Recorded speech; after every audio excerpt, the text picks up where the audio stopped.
More now on a First Alert 6 investigation regarding the county jail's pretrial release program. At 5, we explained how the system works, why it's designed that way. New tonight, how some in law enforcement don't think it's good enough at keeping the right people locked up before trial.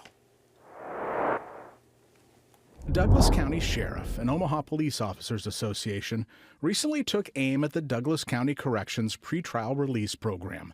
In a social media post, they couldn't understand how this man, accused of labor or sex trafficking of a minor, a serious felony that could put him behind bars for decades if convicted, received the lowest recommended level of supervision from the county's pretrial release assessment, a 1.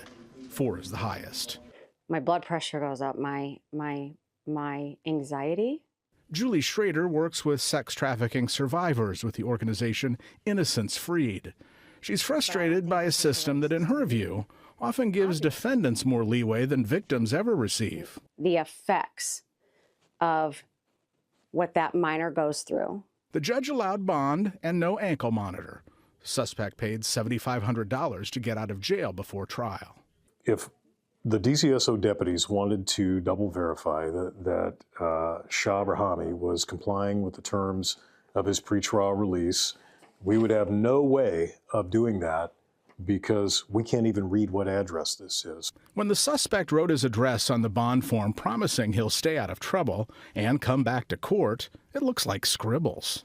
Douglas County Corrections Director says this assessment tool is one tested in every state on more than 1 million people to gauge risk factors in a fair way.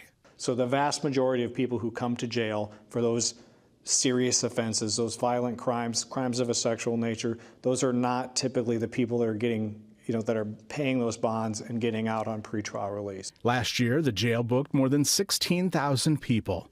Around 3,300 were placed on pretrial release. It's around 21%. How many reoffended or didn't show up for court? We don't know. The old software can't calculate that.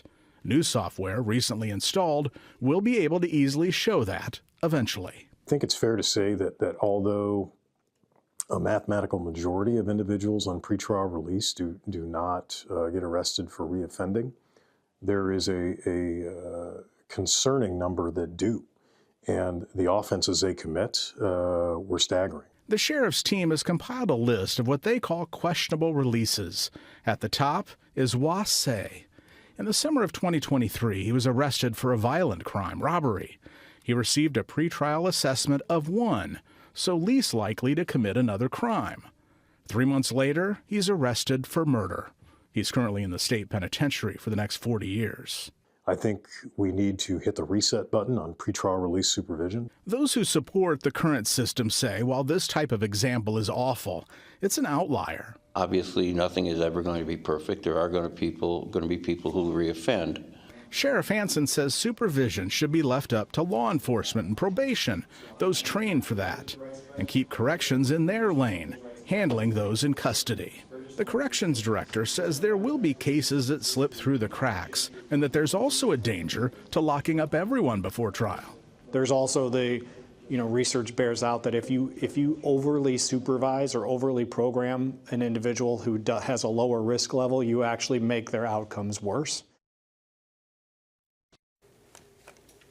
Sheriff Hansen tells me he'll ask the legislature to shift supervision to probation if he doesn't see some memorable changes. The correction director says pretrial release saves $500,000 taxpayer dollars every month.